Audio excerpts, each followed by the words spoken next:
All right, yes, it is hard to watch our elderly in Texas roughed up at the hands of caretakers. And get this, we dug into the government's own records and we found that the abuse rate at Texas nursing homes is nearly 4 times the national average. There's a heartbreaking story behind those numbers. News 8 investigator Charlotte Huffman spent months analyzing data and found out how violent criminals are allowed to care for some of our most vulnerable.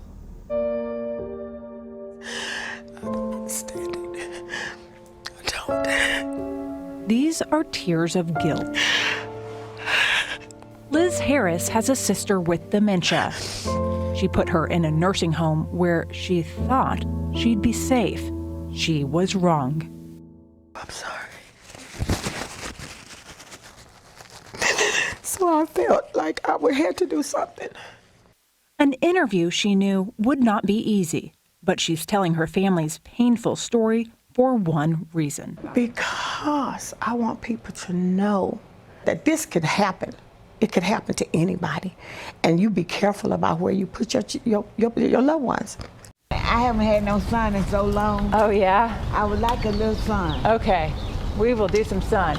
Harris's sister Mary still remembers that night 2 years ago inside the Rehab and Wellness Center of Dallas. Yeah, he took advantage of me. No doubt about it. At first I asked him, I said, what are you doing? Well, Miss Harris, I'm finna get you ready for bed. I thought that was the truth. Instead, she says, her nurse aide sexually assaulted her. Mary was taken to Parkland Hospital. She tested positive for an STD at the age of 66. In a civil suit filed by her family against the nursing home, doctors say that it is undeniable that Mary Harris was infected while she was under care at the facility. If that's proven to be true, then the nursing home says nurse assistant Rodney Jolly Sheed is responsible. We talked to Sheed. He denied our interview request and any wrongdoing, but admits the nursing home let him go after the allegations surfaced. Police investigated but could not build a case, and Sheed is still working as a certified nurse aide today. To do something to somebody that can't do anything for themselves, that's a sad individual. Yeah.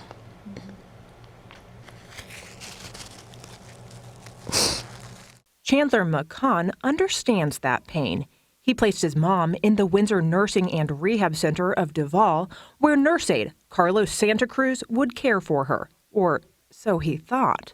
Instead, he's taking pictures of her, wiping feces on her face. And actually, if I understand correctly, he was trying to trick her into wiping feces on her face. Santa Cruz was fired and charged with injury to the elderly after he posted these photos on social media, tickling the sleeping 83-year-old's face and prompting her to touch her face with a feces-covered hand. So I was, heartbroken. I was horrified, and then, just absolutely furious. This was my mother. She was someone's sister, someone's aunt. And it was horrific to see this happen. I mean, it wasn't just the pictures. I mean, it was the text that went along with them. He showed absolutely no remorse whatsoever. These victims have one thing in common. Both of their nurse aides had previous criminal records. One pled guilty to fraud and drug charges, and the other confessed to 2 counts of assault causing bodily injury. The nursing home hired them anyway. To allow that to happen to her like that. I mean, she can't do anything. Why would they do that? Because in Texas, they can. In fact, the nursing homes hired both aides with criminal histories legally. Due to loopholes in state regulations, you can plead guilty to a violent crime and still become a certified nurse aide. We've identified nearly 200 in North Texas alone who have serious and violent criminal pasts. Continuous aggravated sexual assault of a child, injury to the elderly, aggravated assault with a deadly weapon, robbery. All remain certified and eligible to work. Like this aide, who we found headed into a North Texas nursing home despite pleading guilty to aggravated assault with a deadly weapon. For the nursing home industry, it's all about money. Ernest Tosh is an attorney who handles nursing home abuse cases across the U.S. He's known as an expert in the field. It's all about who can we get to do this job. Again, a very hard, difficult job. Who can we get to do it at the least amount of money? Well, who can you pay less than someone who has a felony conviction and can't get a job anywhere else? When you put your sister in a nursing home, you expect her to be able to age Gracefully, yes. with dignity. With dignity, yes. Did you ever expect or imagine? No. No. I never would have dreamt of anybody could be so heartless. Well, the nursing homes named in our story either declined to comment or did not return our phone calls. You know, this is just the tip of the iceberg tonight. What can we expect tomorrow night, Charlotte? Well, we're going to get to the bottom of exactly why this is happening. We're going to show you some of the nurse aides' faces, and then we're going to arm you with the information you need to ensure that your loved one is in safe hands. Charlotte, appreciate that report. Just amazing stuff. Thank you very much. Thank you, Charlotte.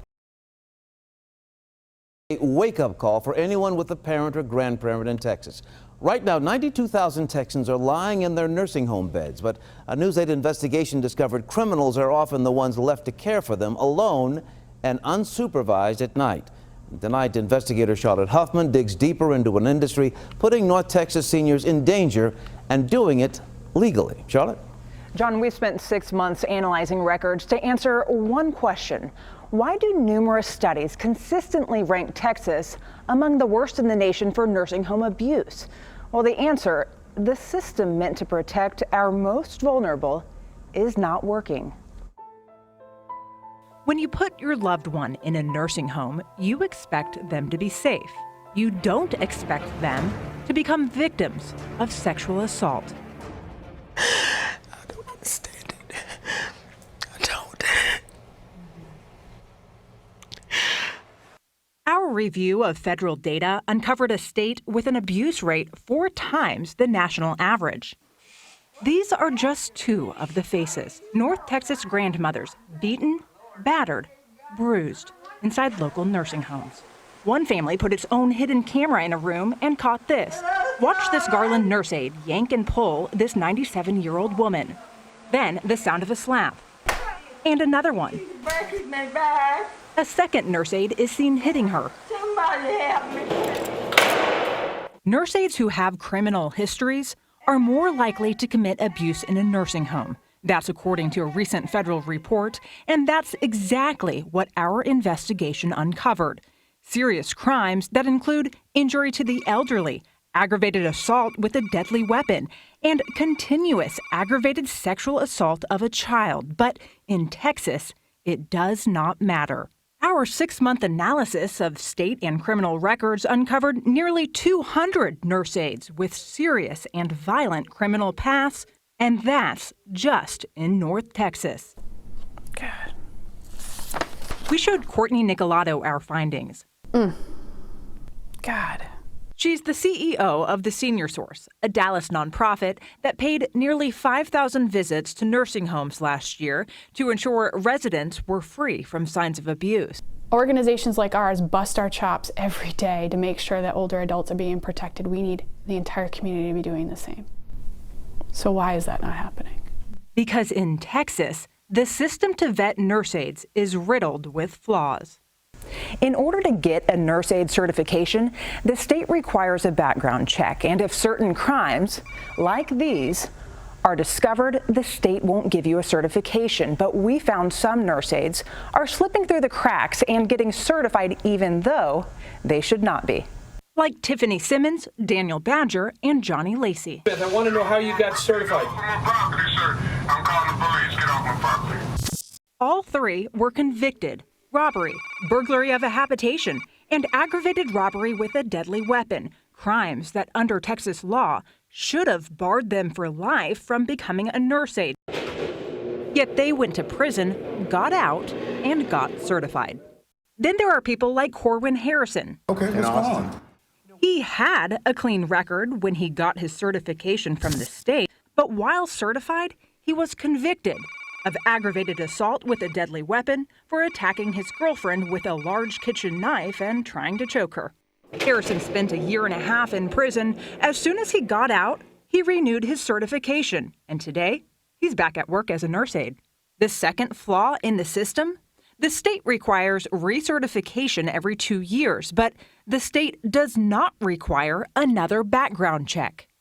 That means Harrison and the many others like him have convictions that should bar them from working, but the state doesn't know about them. The third and most common loophole we found is buried in the state's regulations. Look here at the very bottom. The rules say if a nurse aide gets deferred adjudication, sometimes known as probation, they keep their certificate and their job. That's not right. Liz Harris says her sister was sexually assaulted in a nursing home. I'm really appalled at that right now. And the more I think about it, I'm angrier. We found dozens of nurse aides who pled guilty to violent crimes. I'm Charlotte, Channel 8 News. Can I talk to you for a second? Amber Wright is one of them. She pled guilty to aggravated assault with a deadly weapon for trying to run someone over with her car. I don't have no convictions of no felony, so I mean, like, what? That's true. She got probation, which is exactly why she was headed to clock in at a local nursing home. All 6 of these nurse aides have one thing in common. When you look them up on the state's nurse aide registry, their records are clean as a whistle. So are the records of the nearly 200 others we identified, many of which right now are in North Texas nursing homes at the bedside of vulnerable seniors. They can assault either physically or sexually an individual, and there be no repercussions because that individual can't identify them and can't communicate what happened. If the state were to raise the bar to prohibit people with criminal records from working in nursing homes, what would that mean for the nursing homes? It would be a huge hit because they would have to go to find another pool of employees. I mean, I would say at least a fourth of their staff would be gone. Right now on our website, we have the mugshots and crimes of 14 of the nurse aides we found to have had some of the most violent of pasts. For weeks, we've asked state regulators for an interview. We wanted to show them all the names, but they declined that request. Today, after our story aired last night, the state has asked us to provide them our list. Charlotte Huffman, Channel 8 News. A News 8 investigation has sparked a call for change in Austin. Last month, we told you we discovered abuse in Texas nursing homes is nearly 4 times the national average, and a broken system is largely to blame. Our 6-month-long investigation uncovered how violent criminals are often left to care for some of our most vulnerable, but perhaps not for long. Charlotte Huffman has been living and breathing this story from the start. She joins us with what changes might be ahead tonight. Charlotte? After our story exposed hundreds of violent offenders slipping through the cracks, state regulators issued a notice to all nursing homes telling them to double-check their employees' backgrounds. And now a state lawmaker is pledging to take it a step further. But first, listen to what one woman who has spent years working in Texas nursing homes told us. I hate how the elderly are treated. I hate how the workers are treated. There are so many things that go on in a nursing home. I would never put my own grandmother in a nursing home because of the stuff I've seen. After Emily Bailey saw our story, she decided it was time to speak up. Nobody ever really talks about, from an AIDS point of view, what's really going on in most of these facilities, and probably half of the abuse that goes on, there could be an explanation. She says not only are nurse aides with a history of abuse often left to care for the elderly, but bad behavior often goes ignored. And you knew they were doing drugs. You knew that they were drinking, but sometimes these facilities just swept it under the rug because they came not sober, but were still able to do the job. When you saw our investigation, what was your first reaction? I said, you know, something needs to be done. Y'all perform a very important service because a lot of times you don't know you have a problem until somebody brings it to your attention. State Representative Bill Zedler sits on the Public Health Committee, so we explained to him how nurse aides like James Pruitt are flying under the state's radar. Look Pruitt up on the state's nurse aide registry, and you'll see his certificate is clean, meaning he's eligible to work in a nursing home. But by state law, he shouldn't be. Court records show Pruitt was convicted of assault last year after he choked and pushed his girlfriend down a stairwell. But state regulators don't know that because no one is doing routine background checks. Representative Zedler wants to change that. And so I talked to the people at Health and Human Services. Together, Zedler says they've come up with a fix. Require an FBI background check like some other states do. Right now in Texas, nurse aid applicants get a one-time background check through the Texas Department of Public Safety. It's part of the initial certification process. Zedler says an FBI background check would not only be more thorough, but it would catch nurse aides like Pruitt who rack up convictions long after they're first certified.